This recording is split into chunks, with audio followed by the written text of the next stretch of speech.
Julie, quand tu pars la caméra, tu me le dis? Tu peux y aller, ma belle Sandy. Bonjour tout le monde! Mon nom est Sandy Lachapelle, je suis planificatrice financière et j'ai le bonheur de vous souhaiter la bienvenue ce midi. Alors, pour ceux et celles qui sont en train de casser la croûte, je vous souhaite un bon appétit. Bienvenue à notre deuxième webinaire de la série Rebondir et saisir les opportunités que j'ai le bonheur d'organiser avec des confrères, consorts de l'industrie. Donc, notre but, quand on a commencé à organiser cette série de webinaires, c'était vraiment de vous accompagner puis de vous supporter dans ce contexte particulier que nous offre l'année 2020. Donc, une année qu'on se rappellera sûrement longtemps, tous et chacun. Donc, sachez qu'on se voit moins, mais on est toujours là pour vous. Donc, je me suis déjà présentée, Sandy Lachapelle. J'aimerais aussi vous présenter Julie Gué, des services financiers Julie Gué, et Francis Frappier de Finexia, avec qui j'organise ce bel événement aujourd'hui.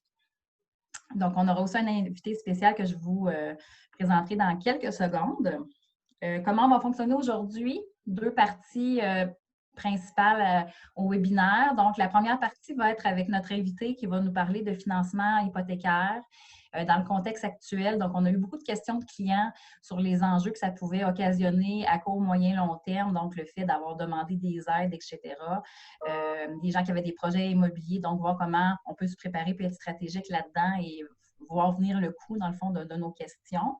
Donc, on a demandé à un expert dans le domaine de nous répondre. Puis, dans la deuxième partie, on va vous discuter de 2-3 sujets en matière d'investissement. Donc, ça va vraiment être moi, Julie et Francis là, qui va s'occuper de cette partie-là. Ce qu'on vous demande, c'est de réserver vos questions pour la fin. En fait, vous pouvez les envoyer par chat et à la fin, on va faire un retour sur les questions qui n'auraient pas été répondues pendant le webinaire. Et ici, finalement, il y a tellement de questions qu'on déborde de l'heure du dîner. Soyez sans crainte, votre conseiller, votre conseillère va vous faire un suivi, puis on va s'assurer que tout le monde a eu réponse à ces questions. Donc, gênez-vous pas pour les écrire dans le chat et en vous adressant à tous pour les poser. Donc voilà, sans plus tarder, je vais vous présenter notre invité qui est M. Francis Lamontagne. Ça va être lui qui va casser la glace aujourd'hui. Francis Lamontagne exerce le courtage hypothécaire depuis plus de 12 ans. C'est quelqu'un qui a beaucoup d'expérience connexe à son métier. Donc, évidemment, il est investisseur immobilier lui-même. Il a travaillé au niveau de la sensibilisation en entrepreneuriat, dans le développement régional. Et il fait de l'enseignement également, donc enseigne au niveau de l'entrepreneuriat dans la région des Laurentides. Et puis, donc, ça lui donne un bagage assez complet, complémentaire et utile à sa relation avec ses clients. Donc, Francis est affilié à Planiprêt, un réseau qui regroupe 200 courtiers au Québec et qui prône une approche de gestion du passif. Donc, sans plus tarder, je laisse Francis répondre à vos questions et à faire sa présentation. Merci Sandy. Bonjour à tous. Je vais vous faire un partage d'écran. On va présenter un petit PowerPoint avec certaines questions. Vous allez voir dans mon PowerPoint, principalement, ça va être des questions. Je vais répondre à ces questions-là. Vous n'avez pas tout le détail. J'ai mis des références. De toute façon, avec les questions, je devais pouvoir répondre à plusieurs de vos questions au fur et à mesure. Mais comme Sandy l'a si bien dit, à la suite, s'il y en a d'autres, on pourrait répondre à la fin, voir si je n'ai pas toutes les réponses. On ira chercher les bonnes réponses le cas échéant. Sans plus tarder, je vais faire en sorte de partager l'écran. Pardon. Parfait. Mes collègues, vous voyez bien? Parfait. Fait que Planiprêt, cabinet en courtage hypothécaire, ça a été mentionné. Oups, ça ne fonctionne pas. Non, ça ne va pas bien. Bon. Désolé, on va se reprendre autrement.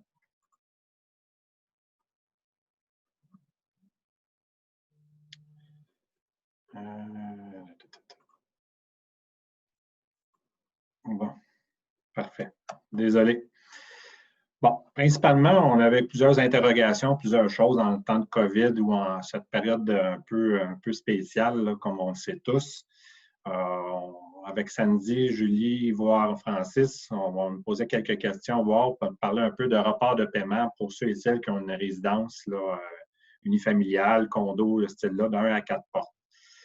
me poser des questions au niveau du crédit, là, considérant que, bon, plusieurs d'entre vous, peut-être même voir de vos clients, peut-être à l'occasion vous ont posé la question, ben oui, on a accès pour pouvoir faire un report de paiement. Peut-être que vous l'avez fait en étant travailleur autonome à votre compte ou même salarié à la limite, là. Effectivement, c'est de quoi qu'on a pu faire. Il fallait faire la demande auprès de vos institutions financières. Et en tant que tel, ça n'avait aucun impact au niveau du crédit. Auprès d'Equifax ou voire en TransUnion, là, il n'y a pas d'impact à ce niveau-là. Il faut comprendre qu'il y a à peu près un ménage sur 8 qui ont fait cette demande de report de paiement-là. Fait que c'est quand même énorme. Fait qu'au niveau du crédit, en soi, il n'y a pas d'élément qui vient compliquer la chose.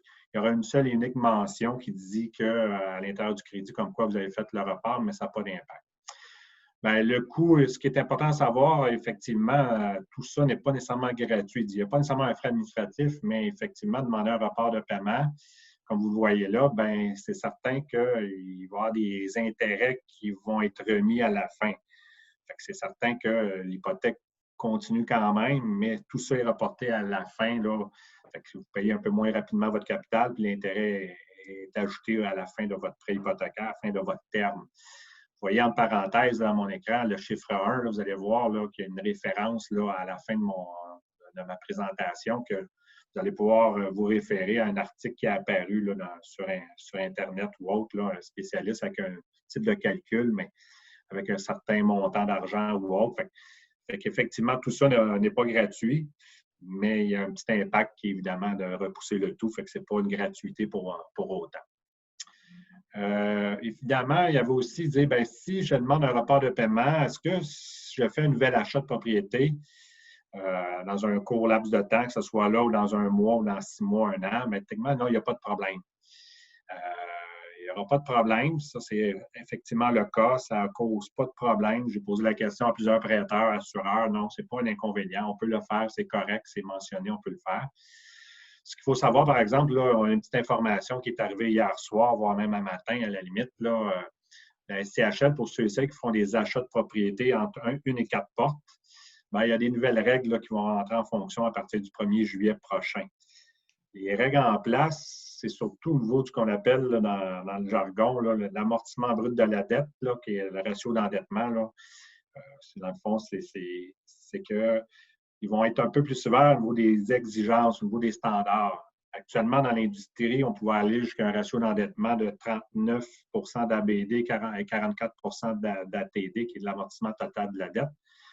Et là, à partir du 1er juillet, ils vont abaisser ça à un standard qui va être 35-42.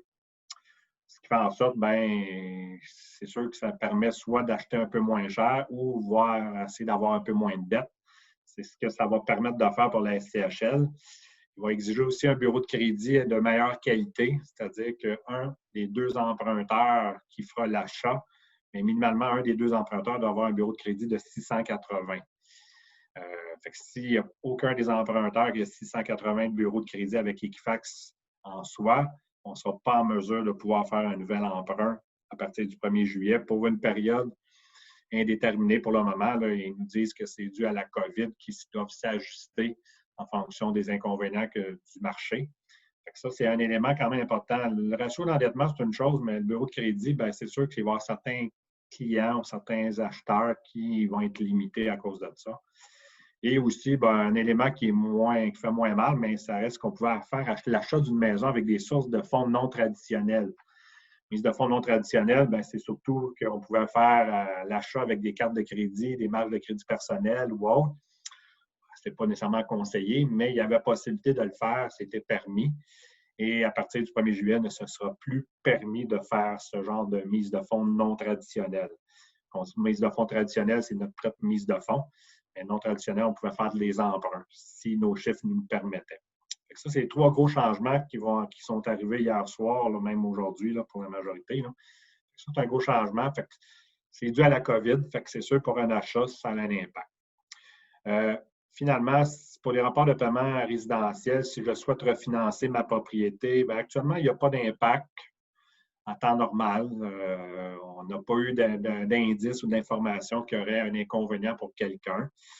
Sauf que peut-être pour ceux et celles qui sont entrepreneurs ou qui sont Inc. ou autres, c'est sûr qu'ils vont peut-être regarder un peu vos états financiers d'entreprise. Actuellement, les banques regardent, ou les institutions financières, pardon, regardent sur une moyenne de 2 dernières années. Si les chiffres sont bons, effectivement, parce qu'on a des bonnes années, mais si, exemple, je donne un exemple, là, en ne sachant pas dans quel secteur vous êtes, évidemment, mais je suis dans le domaine de la restauration, mais on sait très bien que cette année, mon chiffre d'affaires ne sera pas le même, malheureusement pour la majorité.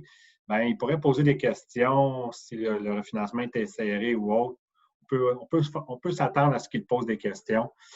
Ce n'est pas marqué nulle part, mais c'est les informations que j'ai eues en questionnant les institutions financières, mes représentants de différentes institutions financières. Fait que voilà pour le rapport de paiement résidentiel. Je vous amène à l'élément suivant, qui est le rapport de paiement pour le multilocatif. Quand on dit multilocatif, multilogement, 5 portes et plus. Ben, j'ai repris un peu les mêmes éléments. Là. Il y a des changements aussi. Au niveau du crédit, techniquement, ben non, il n'y a pas d'impact. On pouvait la faire et c'est un peu comme le résidentiel. Il n'y a pas vraiment d'élément qui vient nuire en soi. Au niveau du pointage ou au niveau de quelque chose comme ça. Un peu la même affaire, le coût pour le rapport du paiement, mais c'est un peu la même affaire. Les intérêts seront calculés et mis à la toute fin. Fait que ça nous coûte un coût d'emprunt qui va nous coûter plus cher en soi. Pour les nouvelles normes d'achat de propriété, bien, effectivement, là, il y a des nouvelles normes là, qui sont en place depuis le 28 mai. Pour les nouveaux achats, au niveau même voire du refinancement, c'est-à-dire que ils vont regarder beaucoup plus d'éléments, regarder la qualité du dossier, regarder notre avoir net, surtout avec les SCHL ou autres. Là. Fait que c'est sûr qu'ils vont regarder, ils vont analyser davantage les dossiers que le dossier se faisait avant, mais si le dossier est serré, ils ont des doutes, ils vont peut-être faire. Fait que c'est sûr, encore là, c'est tout dû à la COVID et la demande d'argent aussi, parce qu'il y a beaucoup de banques traditionnelles, d'institutions financières, traditionnelles. Ben, ils préfèrent faire des prêts avec la SCHL et voire même des fois refuser des nouveaux achats ou voire même, je parle de refinancement là, de ma propriété. Ça, il y a beaucoup, beaucoup de changements au niveau du refinancement. Là, que la SCHL a mis des nouveaux critères de souscription là, qui ont été mis en place à partir du 28 mai dernier. Ce qui fait en sorte que ceux qui veulent faire un refinancement ou aller jouer sur son équité de propriété, là, bien, les contextes vont être très difficiles, voire même peut-être même pas possibles non plus à partir du 28. Fait que vous avez vu l'élément 2, j'ai mis un lien là, qu'on peut retrouver sur Internet. Là. Il y a des experts en la matière là, qui ont parlé de cet élément-là, puis on a des exemples à l'appui. C'est principal ça. Mais ce qu'il faut se comprendre, c'est que oui, il y a des changements. Le dossier il évolue. Si j'ai demandé un report de paiement pour faire un refinancement, mais oui, ça se peut que la SCHL nous refuse. J'ai des collègues qui ont vu ce genre de situation-là arriver. Même si le dossier était beau ou autre, on a fait un report de paiement, on demande de l'argent. C'est un peu bizarre de demander un report et de redemander de l'argent par la suite. Et ça, là, ça a, semble-t-il, un impact, et ça a un impact pour certains clients qui l'ont vécu. Puis aussi prendre en considération un astérisque, les délais d'analyse au niveau de ce genre de financement-là sont beaucoup plus longs. Toutes les institutions financières travaillent à la maison ou à la distance, fait que tout est plus long, tout est un peu plus compliqué. Fait que c'est les délais. Fait qu'il faut planifier un projet, il va falloir l'organiser, le planifier adéquatement. Je regarde le temps, désolé.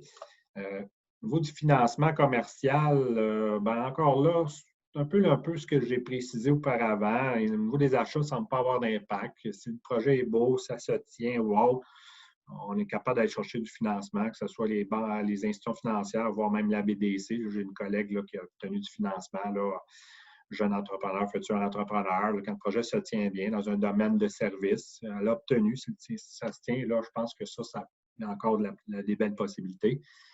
Au niveau du refinancement, c'est beaucoup plus complexe, évidemment, là, en cette situation-ci. Il y a des institutions financières qui ne refinancent du tout pas et actuellement ne touchent pas en refinancement. Tout dépend des secteurs d'activité ou autre. Fait que ça devient du cas par cas, que je vous dirais.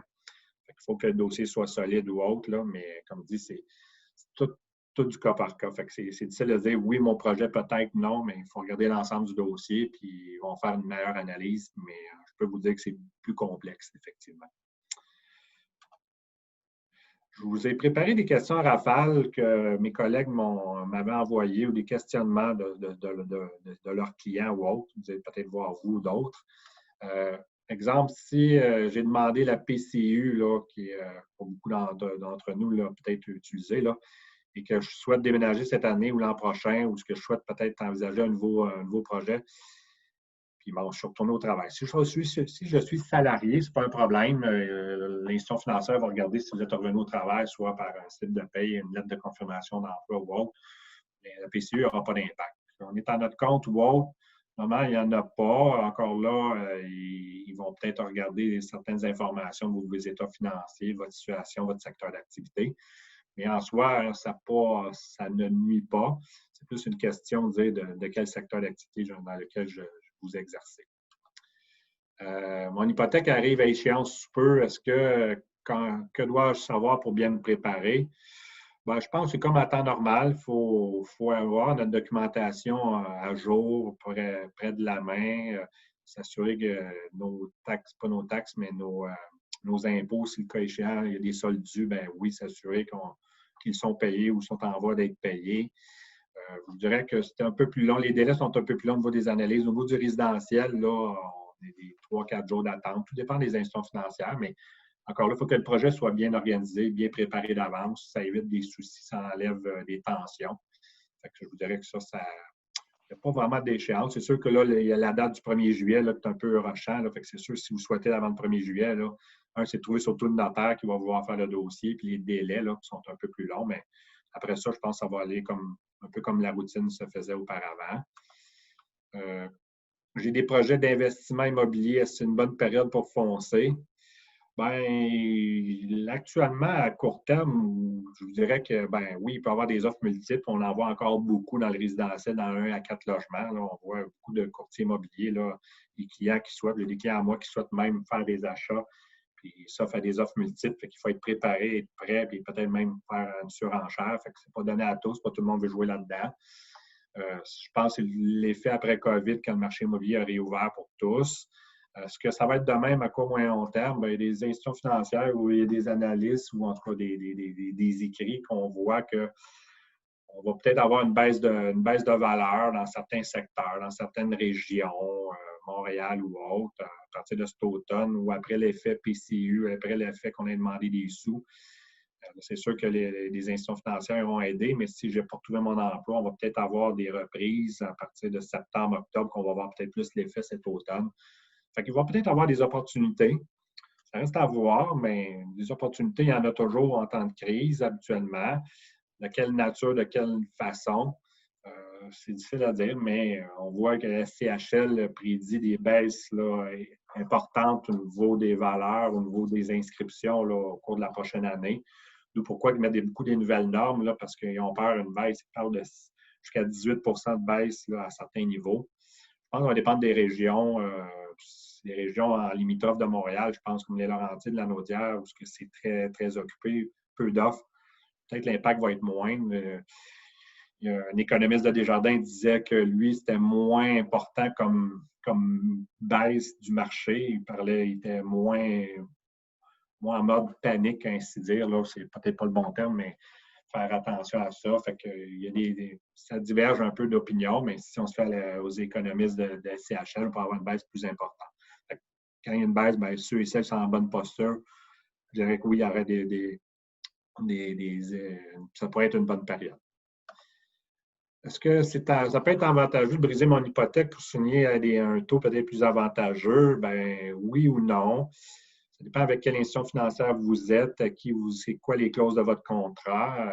Si j'ai des taux de plus de 3 actuellement, je veux briser, ben là, on est des taux qui sont quand même relativement bas actuellement. Il faut faire un calcul, il faut regarder vos besoins. Je pense que c'est ça qui est important avant de regarder un taux, c'est les besoins à court terme, moyen terme. Qu'est-ce qui est intéressant, c'est qu'est-ce que vous avez l'intention de faire avec votre propriété. Parce que, bon, il y a des pénalités qui peuvent être très coûteuses là, auprès de certaines institutions financières. Fait que je pense qu'il faut regarder la nature du contrat que vous avez. Puis après ça, ben oui, si c'est le cas, ben, ça peut être intéressant. Si vous avez une belle santé financière ou autre, ben oui, ça peut être intéressant. Mais encore là, c'est du cas par cas et regardez surtout les clauses du contrat que vous avez avec votre institution financière. Ça, c'est principalement dans le 1 à 4 logements là, que je vous parle au niveau du hybride contrat, parce que dans le multilocatif ou autre, ça devient un peu coûteux, voire même presque impossible de le faire. Bien, pas impossible, mais ça devient tellement coûteux que c'est souvent pas suggéré de le faire. Je termine avec des conseils en rafale. On me parlait de taux fixes versus des taux variables. Ben là, on a des taux fixes 5 ans assurés SCHL ou John Wart ou Canada Guarantee. Là, il y a 3 types d'assureurs au Canada, là, mais principalement SCHL la plus connue. On parle de plus ou moins 2,39 %. Quand je dis ça, là, il y a des taux un petit peu plus hauts et des taux un petit peu plus bas. Là. Je n'aime pas toujours donner le taux le plus bas parce que certaines conditions s'appliquent parfois, mais ça donne une idée. Là, il y a des promotions des fois plus bas que 2,39 qui se mettent sur le marché. Puis on a des taux variables, là, même ce matin, là, on a des taux qui peuvent avoisiner le 2,05 dans le taux variable. Bon, qu'est-ce qui est le meilleur des deux? Encore là, on sait que les taux vont rester bas. Ça, c'est même le gouverneur de la Banque du Canada l'a annoncé. On pense que les taux vont rester bas assez longtemps pour une bonne période. Il a fait une annonce mercredi passé. C'est de savoir votre stratégie. Est-ce que vous êtes à l'aise que si les taux variables dans plus ou moins 1 an ou 2 ans avaient augmenté, est-ce que je suis à l'aise avec ça ou autre? Je pense que c'est de regarder le besoin, de regarder vos besoins, puis d'en parler avec votre spécialiste, puis de regarder qu'est-ce qui est important pour vous. C'est sûr qu'il y a des pour et des contre, mais ça reste plus une stratégie. Je n'aime pas dire de même en webinaire ou de dire oui, c'est mieux un taux variable ou mieux un taux fixe. Je pense que c'est de regarder la situation de chacun d'entre vous. Et après ça, dire, ben oui, ce produit-là est adapté à moi, parfait, ça peut être fort intéressant. Mais c'est sûr que les taux sont quand même relativement bas. Les taux fixes sont quand même très bas. Après ça, c'est votre niveau de risque, votre niveau d'analyse, votre niveau de stress, ça bouge pas, ces histoires-là, surtout pour le taux variable. Je pense que c'est plus d'en discuter, puis de mieux comprendre le produit et enfin de faire un choix qui va être judicieux pour vous. Délai pour acheter les propriétés résidentielles. Je parlais avec Sandy un peu plus tôt cette semaine. J'ai le privilège d'être dans le même bureau physiquement que Sandy. Là. Elle me parlait qu'il y avait certains clients, il y avait un stress dans le délai de financement. Quand on fait une offre d'achat, il y a un délai qu'on met souvent là, pour aller chercher son financement. Certains courtiers immobiliers vont mettre des délais qui sont raisonnables, des fois moins, il y a des contextes, peu importe. L'OACQ, qui est l'organisme qui réglemente les courtiers immobiliers, recommande 12 jours quand on signe là, dans la promesse d'achat. Certains courtiers vont mettre 12, il y en a qui vont mettre 8, il y en a qui vont mettre 14, on pourrait mettre 20, ce n'est pas un chiffre, mais il y a un chiffre qui est plus ou moins proposé qui est de 12 jours. Mais je vous dirais, dans une période comme actuellement, le 12 jours devient quasiment nécessaire. Tout est plus long, tout est plus compliqué. Chercher son financement, surtout dans une période plus occupée, mai, juin, c'est toujours plus long. Les institutions financières sont fort occupées. Des fois, ça devient plus complexe. Il y a des dossiers plus complexes que d'autres aussi, surtout si on est travailleur autonome à notre compte, mais plus de paperasse. Il manque un document, il faut le fournir. Il peut y avoir des délais. Délai d'évaluation agréé à l'occasion qui peut augmenter. Fait qu'il y a un 12 jours, c'est plus que recommandé. Si vous venez à parler avec vos clients ou quand on propose de parler, bien, ayez en tête le 12 jours, c'est une bonne norme. Là, parce que si on fait ça un vendredi soir, puis là, le samedi-dimanche, j'ai un autre samedi-dimanche, je viens déjà de perdre 4 jours si j'ai fait ma promesse d'achat un vendredi soir qui est acceptée. Fait que si on a mis 7-8 jours de délai, bien là, on commence à stresser, puis tout le monde est moins heureux là-dedans. Je termine avec 2 éléments, qui est une lettre d'emploi. Fait que c'est sûr que si vous étiez salarié ou autre, bien, il y a beaucoup d'institutions financières qui vont exiger une lettre d'emploi pour un achat, là, considérant le temps de la COVID, travail, pas de travail, wow. Fait que c'est sûr que ça peut être un document qui est de mise quand on va de l'avant pour faire l'achat d'une propriété. Les institutions financières vont l'exiger, c'est obligatoire. D'autres ne travaillent pas avec ce genre de document-là, mais il y en a plusieurs. C'est sûr que ça peut être intéressant, ça aide de chercher ce genre de type de lettre d'emploi-là pour être mieux préparé et plus prêt là, pour aller de l'avant quand vous allez faire un achat, que ce soit... Ça se faisait avant la COVID, ça se fait pendant la COVID encore plus, je vous dirais, encore plus. Et l'après-COVID, est-ce que les institutions financières vont utiliser ça encore plus? Ça reste à voir, mais pour le moment, je vous dirais que c'est quand même de quoi qui est très utile. Fait que dans le fond, en conclusion, ben, ce qui est important de savoir dans un achat, que ce soit un refinancement, COVID, pas COVID, ben, c'est de préparer votre documentation avant de l'aller de l'avant dans un projet d'investissement. Vous allez obtenir plus d'opportunités et surtout moins de tension dans votre processus. Je le vois trop bien. Il y a des clients, des fois, qui m'arrivent. Ah, bien, Francis, on a fait une offre d'achat, puis on veut aller de l'avant, puis j'ai aucun document, je n'ai même pas regardé leur profil. Ça se fait, ça existe malheureusement, mais m'aperçois tous ceux et celles qui le font bien, c'est-à-dire qu'ils préparent la documentation, qui ont pris le temps de faire l'analyse avant leur achat, bien, leur transaction va beaucoup mieux, beaucoup plus agréable, puis avec un plus beau sourire. Fait que voilà. Puis là, bien, pour mentionner mes références que vous avez mis, là, vous allez pouvoir les utiliser, aller voir les différents types de références que je vous ai mentionnées. Fait que voilà pour moi. Merci. Julie. Oui, merci Francis de nous avoir éclairé en fait sur les impacts que va laisser la COVID sur nos projets de financement hypothécaire. Donc, je vais... Parfait, merci. Donc, je vais en fait maintenant poursuivre en vous partageant en fait une stratégie pour tirer avantage là, de la volatilité des marchés actuels. Évidemment, cette stratégie-là se veut un peu une approche un peu plus prudente en fait. Mais avant, petit retour en arrière sur les marchés boursiers parce qu'eux aussi n'ont pas été épargnés par ce virus-là. Je vous ai préparé un petit sondage maison là, que je vais vous partager à l'instant. Donc, vous vous êtes senti comment suite à la baisse des marchés en mars dernier? Donc, je vous invite à répondre, s'il vous plaît.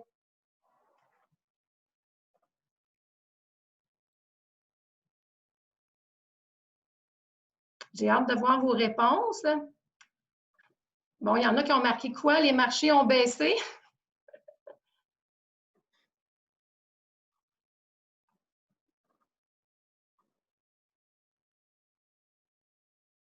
Je laisse encore quelques secondes. Je vois que ce n'est pas tout le monde qui ont voté, mais ce n'est peut-être pas tout le monde aussi qui a la possibilité de le faire. Donc, je vais vous partager en fait les réponses au sondage. Donc, vous remarquez quand même que ça a quand même eu l'effet d'une douche froide. Parce que vous voyez, quand les marchés subissent des baisses importantes, comme on vient de connaître, les gens sont souvent anxieux, paniqués. Hein? On se trouve ici, en fait, et les gens ont tendance à vouloir vendre leur placement à ce moment-là, alors que techniquement, c'est le meilleur moment pour investir dans les marchés. Entre le sommet atteint à la mi-février et le creux qui est arrivé le 23 mars dernier, le S&P 500, qui est un indice boursier en fait basé sur les 500 grandes sociétés américaines qui sont cotées à la bourse, le S&P 500 a subi une baisse de 34 Pour vous faire une petite comparaison, la crise financière de 2008 a subi une baisse de 57 Et la bonne nouvelle, bien, vous l'avez sûrement constaté, la bourse a repris quand même depuis. Et, donc, c'est quand même très intéressant là, pour les investisseurs. Évidemment, dans un monde parfait, là, la meilleure stratégie, c'est de vendre quand le marché est haut. Donc, à la mi-février, il aurait fallu vendre nos placements pour pouvoir les racheter le 23 mars dernier. Mais c'est pratiquement impossible d'essayer de synchroniser ou de timer en fait les marchés, sauf évidemment si vous avez une boule de cristal. Donc, quoi faire si vous avez de l'argent à investir, mais ne savez justement pas quand entrer dans le marché? Eh bien, c'est ce qui m'amène à vous parler de la stratégie d'achat périodique par somme fixe. Plusieurs le font déjà, en fait, sans le savoir. Donc, c'est d'investir des montants qui sont prédéterminés à un intervalle régulier, donc comme par exemple 100 $ par semaine. Donc, de cette façon, vous achetez plus de parts quand le marché baisse et moins de parts lorsque le marché monte. Donc, on parle donc d'un coût moyen à ce moment-là qui est souvent beaucoup plus avantageux. Je vous ai préparé un petit exemple tout simple pour justement illustrer mes propos. Si vous investissez 100 $ par mois dans un fonds, donc dans mon exemple ici, là, vous voyez qu'à chaque mois, évidemment, le prix de la part va fluctuer avec le temps. Mais à la fin de l'année, le coût moyen des parts, dans mon exemple, va revenir à 9,6 comparativement à si j'aurais fait un investissement d'une somme unique en janvier, mon coût moyen à ce moment-là aurait été de 10 $. Donc, comme le rendement est calculé avec le coût moyen, eh bien, dans un marché baissier ou dans un marché volatile comme on connaît actuellement, eh bien, vous êtes avantagé parce que votre coût moyen est plus bas. Cette stratégie-là, en fait, vous permet, c'est ça, de supprimer la synchronisation des marchés de votre décision d'investissement.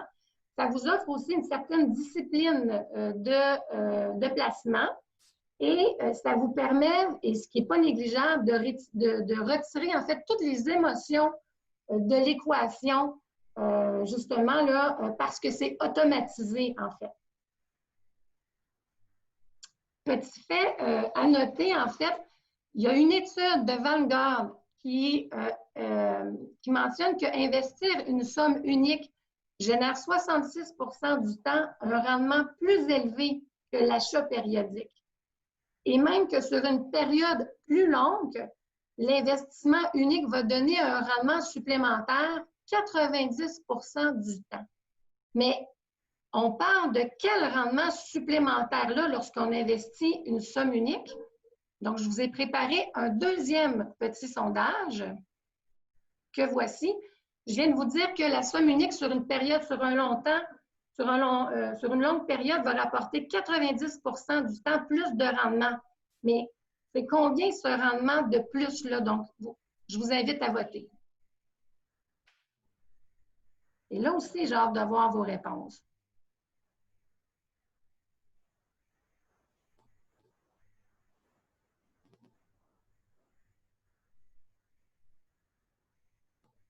Encore quelques secondes.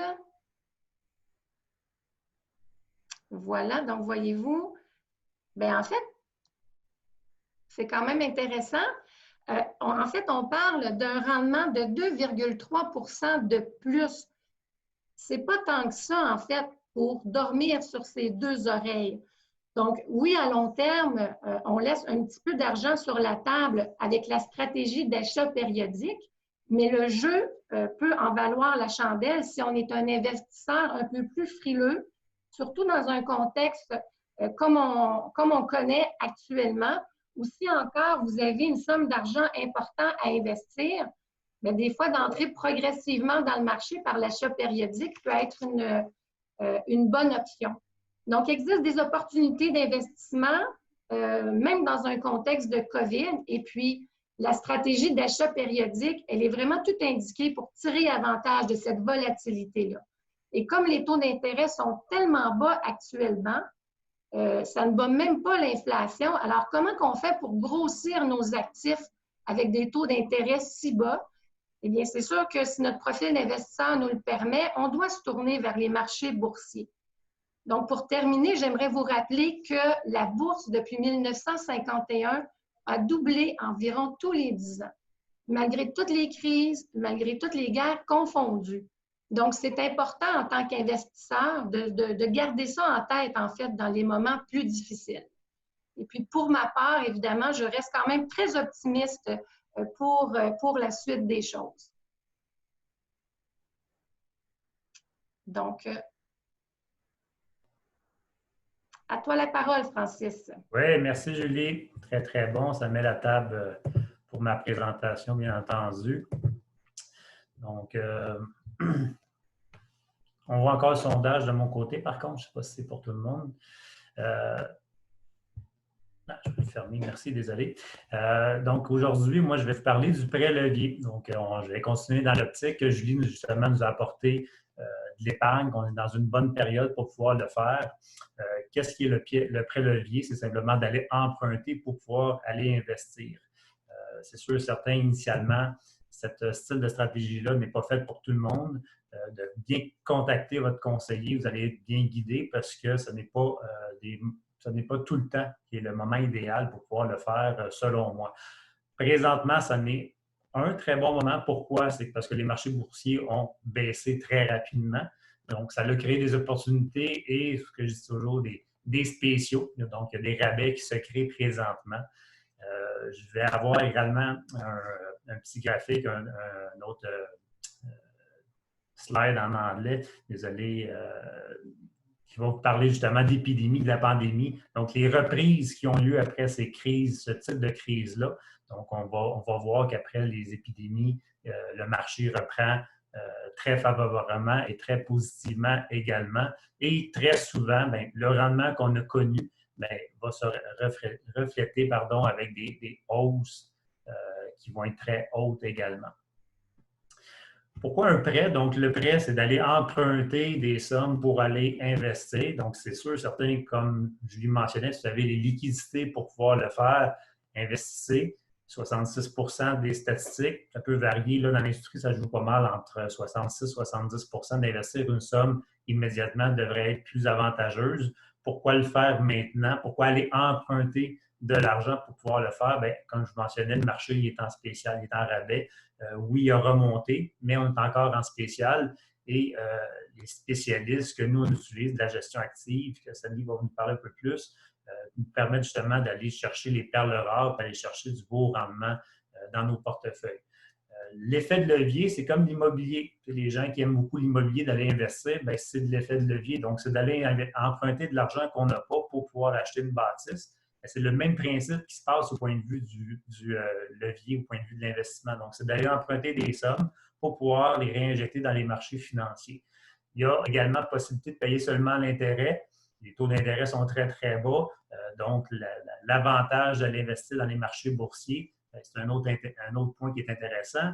Et l'intérêt pourrait être déductible d'impôts. Bien sûr, on vous recommande très fortement de contacter vos fiscalistes et vos comptables. En simplifié, c'est bon pour les investissements qui ont lieu dans des placements non enregistrés ou des comptes ouverts. Donc, ça peut être un autre avantage. Ça, c'est le point pour moi qui est très important. C'est pour qui, je vous le disais d'entrée de jeu, ce n'est pas pour tout le monde. Il faut vraiment, vraiment avoir une situation financière stable et solide. Il faut avoir une très forte tolérance aux fluctuations, donc les hausses et les baisses du marché. Il faut être capable de se contrôler émotivement. Il faut également avoir un profil du type audacieux. Donc, moi, ce que je dis aux gens, c'est que tant qu'à aller emprunter et de profiter de ce prêt-là, tout se bien d'y aller dans les actions, 100% actions. Il faut détenir également d'autres sources de liquidité parce que les taux d'intérêt pourraient monter. Si on a fait un prêt à taux variable, le taux pourrait augmenter. Il pourrait arriver un autre péripétie, un autre imprévu au point de vue personnel, peu importe. Donc, d'avoir des sommes nécessaires pour pouvoir aller investir et, bien entendu, d'avoir un horizon de placement à long terme. Je vous parlais justement les reprises après les épidémies. Donc, vous avez les statistiques qui sont là. Vous avez le SRAS en 2003, la grippe aviaire 2006, et ça, tout ce qui a été mis à l'intérieur. Donc, on voit très, très rapidement, après les 3 mois, 6 mois, 1 an, le genre de reprise au niveau des bourses, donc d'aller investir présentement. Donc, si quelqu'un avait eu la fameuse boule de cristal puis avait pu emprunter le 23 mars investi, bien, il y aurait déjà une grosse rentabilité. C'est ce qu'on dit présentement. Donc, quand il arrive justement une épidémie, bien, puis on n'est pas très, très loin, puis on n'est pas été chercher les grippes, les virus passés, on est juste dans les années 2000, puis on voit toujours qu'il y a une bonne rentabilité. Et quand je vous parle toujours d'investir à long terme, peu importe quoi, bien, les bourses, c'est ça ici. Donc, on voit en bleu les pics et les durées d'années qui font en sorte qu'on ait toujours été positif et versus que les baisses qui ont lieu sur une plus courte période sur un genre de vert, verdâtre, qui acquis les couleurs qui font en sorte qu'on a une baisse et les baisses, ils durent environ, c'est tout dépendant, mais une moyenne environ d'1 an, mais pour avoir des périodes de 6-7 ans de hausse. Et on a des périodes qui peuvent aller justement sur le S&P ici, là, depuis 1930, on voit les pics. Comme je l'ai mentionné depuis 1951, bien, l'argent double. On voit pourquoi que l'argent a pu doubler à ce niveau-là, parce qu'à long terme, on est toujours gagnant sur les marchés boursiers. Donc, c'est ce qui se complète un peu. Le prêt levier, très important, consulter le conseiller. Ce n'est pas pour tous. S'assurer que ça respecte réellement notre profil et votre conseiller va pouvoir vous guider parfaitement à travers ça. Merci beaucoup, Sandy. Je te laisse continuer. Bon, alors, j'ai réouvert mon micro. Je vais vous partager à mon tour mon écran.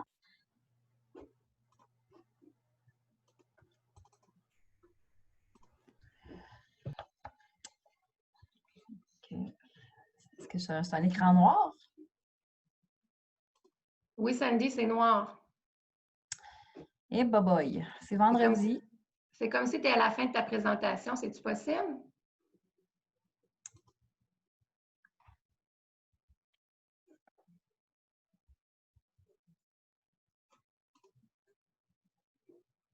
Ben, ça me stresse. Bon, je l'ai eu! Oui! C'est pour voir si les gens suivent, les réveiller un petit peu. Alors, bonjour. Bonjour tout le monde. Merci Julie et Francis d'avoir parlé de la partie la plus compliquée de la présentation. Moi, je me garde une petite conclusion quand même plus légère. Il y a un courriel qui a attiré mon attention d'une compagnie de placement il n'y a pas longtemps, donc j'ai décidé de vous en parler. Vous savez, on a tous un beau-frère qui connaît tout. Donc, peut-être un beau-frère, un voisin, un ami, un Joe connaissant dans notre entourage. Donc, longtemps, les Joe connaissants pouvaient nous parler de plein de choses, de mécanique, de rénovation, de voitures. Mais maintenant, les placements se sont ajoutés à ça. Donc, c'est de plus en plus facile de faire ces placements soi-même. L'offre sur Internet est de plus en plus abondante. Donc, c'est intéressant de voir de comparer finalement, est-ce que c'est si payant, si vraiment plus payant que ça de gérer ses placements soi-même. Avec l'arrivée aussi des FNB, on a eu beaucoup de discussions sur gestion active versus gestion passive. Donc, le courriel que j'ai reçu d'un représentant de Fidélité a attiré mon attention. Donc, l'exercice qui a été fait, c'est de comparer finalement les rendements des portefeuilles Questrade, qui sont des portefeuilles des FNB que les gens peuvent acheter en ligne. Et dans le fond, partant de la prémisse qui est comme le slogan de la compagnie, qui est de dire si vous dépensez 30 de moins sur les frais, vous obtiendrez 30 des résultats 30 meilleurs. Donc, c'est ce qu'on a voulu comparer et ce n'est pas si simple. Donc, encore une fois, je le mentionne, ce n'est pas un document officiel de Fidélité, c'est un calcul qui a été fait à l'interne par curiosité. Donc, ce qui a été comparé finalement, c'est à partir des résultats qui sont déclarés sur le site web de la compagnie Questwild. Donc, de voir les rendements des portefeuilles et de les comparer à des portefeuilles gérés de Fidélité.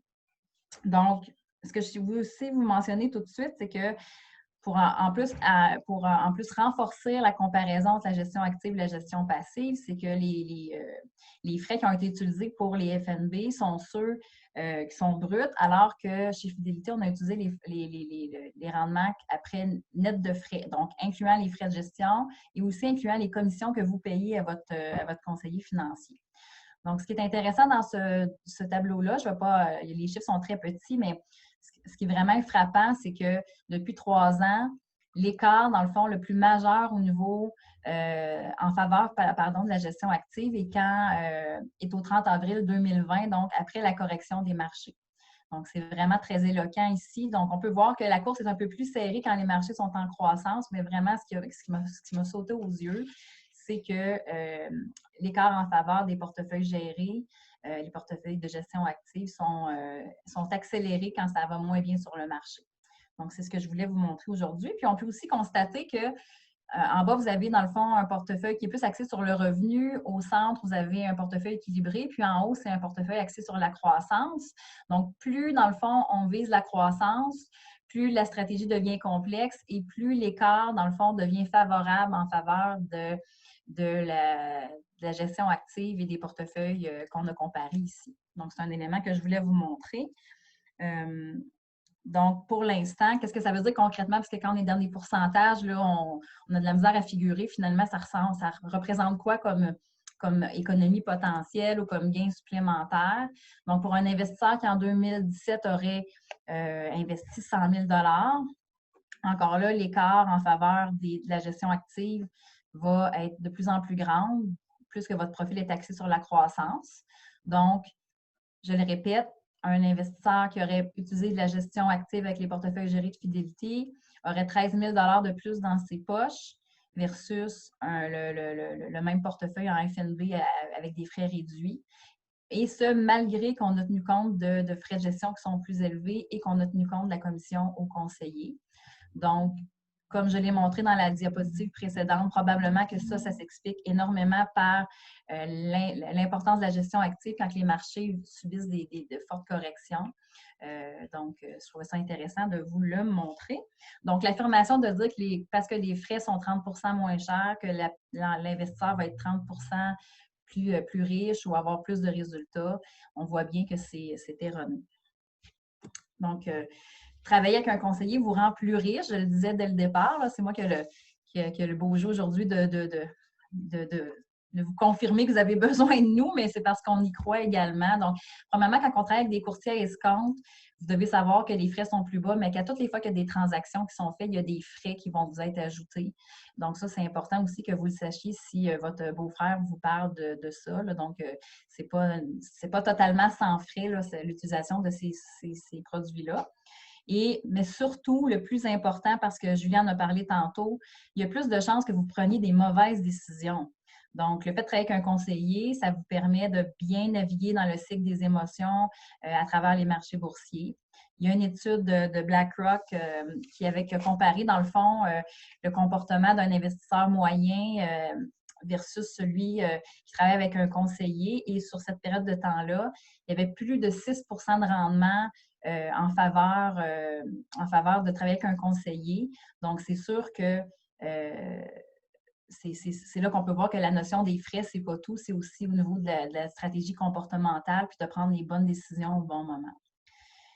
Il y a aussi une étude du Cyrano que je ne sais pas si vous avez déjà vu passer, mais qui démontrait que de travailler avec un conseiller permettait, dans le fond, de doubler ses actifs sur une période de 1 à 4 ans. Donc, tantôt, le 13 000 peut sembler juste 13 000 mais c'est l'accumulation de toutes ces bonnes stratégies-là qui fait que vous allez vous enrichir en travaillant avec un conseiller, faire les bons choix. Je n'ai même pas parlé d'optimisation fiscale de portefeuille, donc au-delà de où investir, comment bien le faire. Et donc, voilà. Donc, après 15 ans, après 15 ans de travailler avec un conseiller versus pas de conseiller, vous avez 4 fois plus d'actifs dans vos poches. Qu'est-ce que ça veut dire pour vous? C'est la différence entre une retraite à 25 000 par année puis 100 000 par année. Donc, je pense que les chiffres parlent d'eux-mêmes. Et je pourrais vous vanter longtemps la pertinence de travailler avec un conseiller, mais puisque vous êtes nos clients déjà, je pense que vous en êtes convaincus, mais c'était pour vous, dans le fond, de vous permettre de comparer finalement les vrais chiffres avec des fois ce qu'on entend de nos amis, qu'on entendait de nos amis au bord avec un bon verre de vin vendredi soir, ce qui n'est plus tellement la norme depuis quelques semaines, mais donc voilà. Quand les gens nous disent des choses, c'est important de confirmer avec les chiffres. Je vous invite à regarder votre situation avec votre conseiller. Merci. Là, je pense que c'est Julie qui va faire le retour sur les questions. Je pense que Francis faisait la petite conclusion avant les questions. Avant. Oui, c'est vrai. Oui, c'est ça. Est-ce qu'on avait des questions de plus? C'est le temps de les poser si vous voulez qu'on y réponde live. Oui, il y avait quelques petites précisions que j'ai reçues en privé. Sandy, est-ce que tu peux enlever le partage d'écran? Je vais écouter la réalisatrice avec plaisir. Merci. Donc, on me demandait, en fait, je voulais faire une petite précision. Tout à l'heure, quand j'ai parlé qu'il y avait une différence de rendement de 2,3 pour la stratégie, en fait, d'investir une somme fixe versus l'achat périodique, c'est important que je vous précise, ce n'est pas par année, c'est que c'est sur une longue période. Dans le fond, l'étude, je pourrais vous la faire suivre, mais c'est après 10 ans, la différence entre quelqu'un qui a investi une somme unique le jour 1, puis quelqu'un qui a fait des achats périodiques, la valeur du portefeuille, il y a une différence de 2,3 pour un portefeuille équilibré. Donc, je voulais apporter cette petite précision-là. Ensuite, pour Francis Lamontagne, donc je vais te demander de te démuter, s'il vous plaît. Est-ce que, en fait, de nous parler un petit peu, est-ce qu'il y a un impact concret pour le fait de ne pas avoir payé ses impôts à l'heure actuellement, là, parce que là, ils ont donné des délais supplémentaires, mais est-ce que ça a un impact si on veut refinancer? Bien, je vous dirais que même en temps normal, surtout si on est si on est à notre compte, travailleur autonome ou on est incorporé dans notre entreprise, c'est sûr que souvent, ils vont regarder les avis de cotisation. Fait que si on a des soldes dus pour un achat, ils vont souhaiter, des fois, il y a des normes d'un certain montant qui vont dire jusqu'à, exemple, 2 000 $, c'est pas un problème, on n'a pas besoin de les payer, mais si, exemple, c'est 2 000 $ et plus, ils vont exiger que ça soit payé. Ça n'empêche pas de faire le dossier d'achat, mais ils pourraient exiger que ça soit payé. Le pourquoi de tout ça, ils ont toujours peur des hypothèques légales, ce qui fait que le gouvernement a toujours la possibilité de faire une hypothèque légale si on n'est pas à payer nos impôts. Bon, c'est sûr que c'est long de faire tout ça, mais en soi, ça ne causerait pas un inconvénient. Mais c'est sûr, si le montant est très substantiel, mais si on a tué les liquidités pour le payer, et si on ne les avait pas, ça pourrait faire en sorte de vous empêcher de faire l'achat d'une propriété. En refinancement, ils vont un peu la même affaire, ils vont regarder. Certaines institutions financières vont accepter qu'on puisse mettre ces soldes dus-là dans notre financement, le cas échéant. Certaines institutions financières ne voudront pas. C'est là l'avantage de travailler peut-être avec un courtier, peu importe qui, regarder qui peut le faire ou ne pas le faire, mais d'emblée, on peut présumer qu'il faut oui. Mais ça n'aura pas d'impact, on ne peut pas l'acheter, mais indirectement, il va falloir les payer. Là. OK. Bien, merci là, pour ces précisions-là. Il y a Daniel qui nous demande sur une période de 5 ans, est-ce qu'on doit investir en bourse ou en immobilier? Daniel, la bonne réponse, là, c'est sur les marchés immobiliers. Non. Je te taquine. En fait, mes collègues pourront peut-être préciser, mais les revenus locatifs, l'immobilier locatif, ça fait partie, en fait, d'une catégorie d'actifs à détenir, tout comme les investissements. Donc, peut-être que pour une prochaine présentation, on pourrait avoir un courtier immobilier qui viendrait nous parler un petit peu de l'investissement immobilier locatif, mais je pense que c'est une question de diversification de portefeuille. Je ne sais pas, Sandy, Francis, si vous voulez rajouter quelque chose là-dessus. Je suis d'accord avec toi, c'est une diversification de portefeuille. Par contre, ce qui est important à comprendre aussi, c'est que quand on commence en immobilier, il faut avoir le temps. Versus que l'investissement nouveau à la bourse, il y a déjà des équipes à moins de frais. Parce que prendre un gestionnaire, ça se fait aussi au point de vue immobilier. Mais souvent, le pourcentage que j'ai entendu, effectivement, l'agent d'immeuble, le courtier immobilier pourrait bien nous répondre là-dessus. De ma connaissance, le frais est un peu plus élevé. Les deux, c'est rentable. Les deux, c'est de l'investissement qui sont type passif. Donc, nous, on investit et c'est quelqu'un d'autre qui fait faire de l'argent. Donc, oui, c'est une diversification et oui, effectivement, si on a du temps et on aime ça, on a une passion, on a un intérêt pour ça, l'immobilier est une belle catégorie d'actifs pour ceux qui aiment prendre le temps. Ceux qui ne l'ont pas, ceux qui ne sont pas manuels, je ne recommande pas par contre. Merci. Sandy, est-ce que tu avais une opinion différente? Moi, j'ai toujours une opinion. En fait, moi, ce qui me titille dans la question, c'est le 5 ans. Donc, c'est sûr que le 5 ans fait en sorte que la réponse pourrait varier. On est où dans le cycle boursier? C'est sûr qu'en ce moment, probablement que les investissements d'ici 5 ans vont être très rentables. Si on avait acheté en novembre ou il y a 3 ans, bien là, ça peut peut-être changer. Mais il y a aussi le fait que qu'on s'investisse en immobilier, c'est super bon pour diversifier le portefeuille, mais ce que je dis toujours à mes clients, c'est de s'assurer d'investir dans des projets qui génèrent du cash flow. Donc, il faut qu'ils s'autofinancent, qu'il faut que les liquidités soient positives parce que sinon, ça devient un investissement très, très, très immobilisé à long terme. Puis, dans le fond, ça devient peut-être moins approprié dépendamment du profil du client. Fait que, malheureusement, la réponse est toujours « ça dépend ». Là, puis comme tu dis résumer en disant ça dépend c'est qui, puis ça dépend de sa situation globale, et d'où l'importance d'avoir une stratégie plus large. Oui, puis aussi, tu en as parlé aussi, mais le délai de 5 ans aussi peut être, vendre un immeuble, des fois, ça peut prendre un certain temps. Là, donc, c'est pas aussi, on ne peut pas nécessairement liquider aussi rapidement qu'un portefeuille de placement. Donc, dans le délai de 5 ans, il y a ça aussi à considérer. Donc, je pense qu'on a fait le tour des questions, en fait. Donc, je ne sais pas, Francis, si tu veux conclure. Bien sûr, bien sûr. Donc, merci beaucoup, Julie. Merci, Sandy. Merci énormément, Francis, également. N'hésitez pas à relancer vos conseillers. Vous avez des questions de plus, vous avez des interrogations. Nous sommes là pour pouvoir vous aider.